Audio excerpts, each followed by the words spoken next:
Au 19e siècle, il était commun de transporter par bateau des bouses de vaches sèches.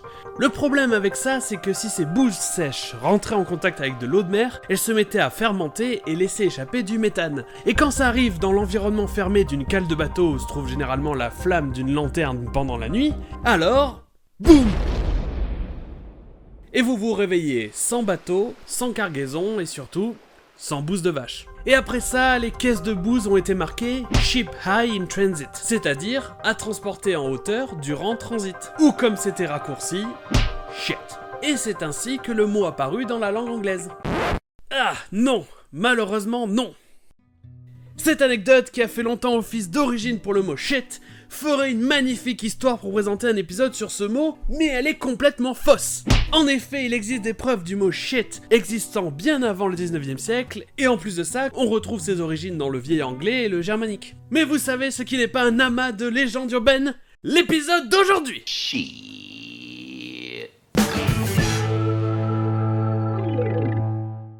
Et bienvenue sur Zedon, je suis Zed et après plus de 6 mois d'absence, quoi de mieux pour un épisode qu'un des mots les plus utilisés du langage familier anglais. Je parle bien sûr de...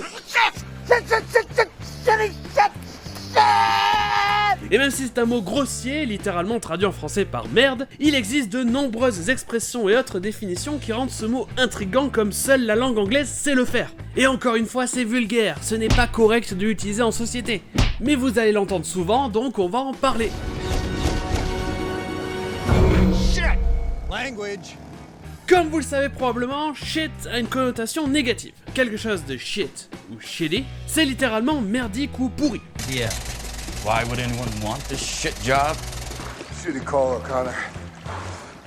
Shitty call. Mais étonnamment, si quelque chose est the shit, c'est le contraire. C'est le meilleur truc qui existe, c'est de la bombe.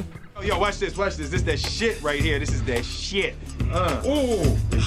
Et c'est encore plus bizarre dans l'expression hot shit, qui littéralement se traduirait merde chaude. Mais si vous êtes hot shit, ça veut dire que vous êtes célèbre, que tout le monde parle de vous, que c'est votre moment. The degrees and everything you got. You're hot shit. Yeah. Donc pour récapituler, quelque chose de shit ou shitty, c'est péjoratif, mais si quelque chose est the shit ou hot shit, c'est très positif.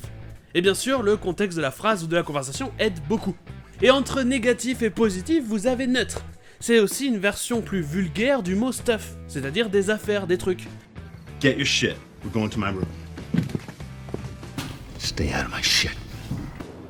You're gonna see some serious shit. C'est aussi une façon de dire des conneries, dans le sens des affaires sans importance ou des bêtises. I'm too old for this shit. Ça sera le cas dans l'expression to pull some shit. Ça veut dire faire une connerie ou faire un mauvais coup à quelqu'un. Don't you never pull that shit again. Et c'est à peu près le même sens dans l'expression to take shit from someone, que vous pouvez traduire par, et ça tombe bien parce qu'il y a aussi merde dedans, se faire emmerder par quelqu'un. Hey, don't take any shit from him, Cunningham. Et en dehors de juste la qualité de quelque chose, shit a encore d'autres significations. To shit someone va vouloir dire mentir à quelqu'un ou se foutre de quelqu'un. Une version plus vulgaire du verbe kid someone, comme dans Are you kidding me? Tu plaisantes ou t'es pas sérieux? Et donc avec shit, ça va donner... Et dans la même veine, vous aurez no shit, qui est plus ou moins la version anglaise de sans déconner. Now, yo, don't forget the coffee. Oh shit! You didn't say that. No shit. No shit. En plus de ça, quand shit suit directement un verbe, il va souvent vouloir dire rien. On avait déjà vu ça avec le mot jack. No jack ou no shit, c'est ne rien savoir. We don't know shit, pal. Don't do shit va vouloir dire ne fais rien. Don't do shit unless. Et ainsi de suite. You didn't stop shit! Nah, I can't see shit. I didn't say shit. Et il existe même les deux en même temps. Jack shit. I can't hear jack shit over the lawnmower. Christ. Mais maintenant, passons à la raison pour laquelle je fais cet épisode à la base. Les expressions au shit a un sens très particulier, un truc purement anglais, dans le sens où on n'a pas ça en français.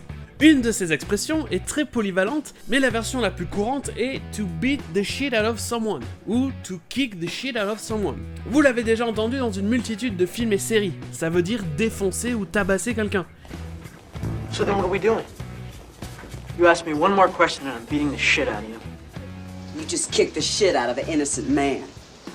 L'imagerie ici, c'est que vous tapez quelqu'un tellement fort et intensément que vous lui faites cracher ou perdre son ou ses shit. Vous trouverez d'ailleurs aussi cette expression avec la version plus polie de shit qui est crap, mais aussi avec d'autres mots familiers comme hell ou fuck.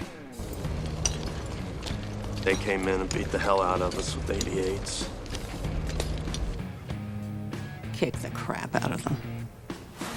Mais ce qui m'intrigue, c'est que cette expression fonctionne pour plein d'autres verbes et situations. L'idée étant d'exagérer, d'amplifier l'action. Vous vous ennuyez à mourir à écouter cette personne? He bores the shit out of you. Il vous ennuie tellement que vous en perdez votre shit. D'ailleurs, coïncidence, on va le traduire en français par s'emmerder.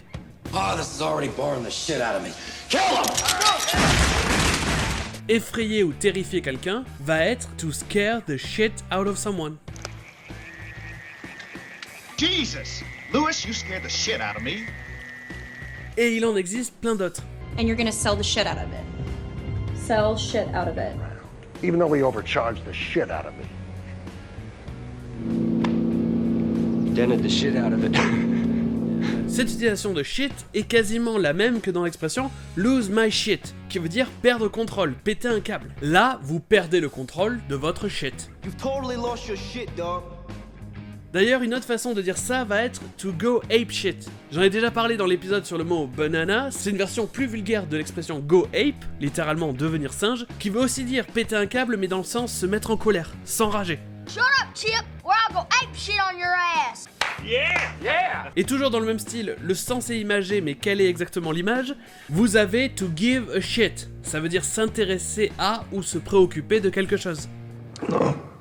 No, so you just don't give a shit about any of this? Maybe I just give a shit. Because to tell you the truth, I don't give a shit.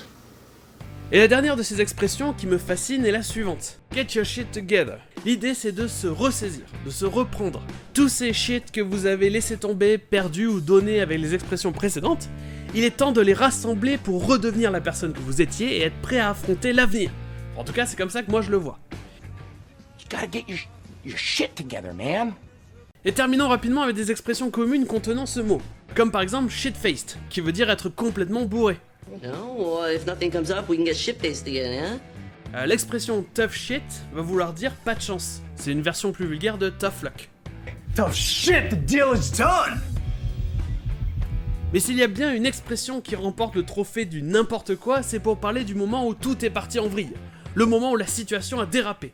On va parler du moment où la merde a touché le ventilateur. When the shit hit the fan. L'imagerie ici est assez explicite. Well, gentlemen, when the shit hits the fan, some guys run and some guys stay.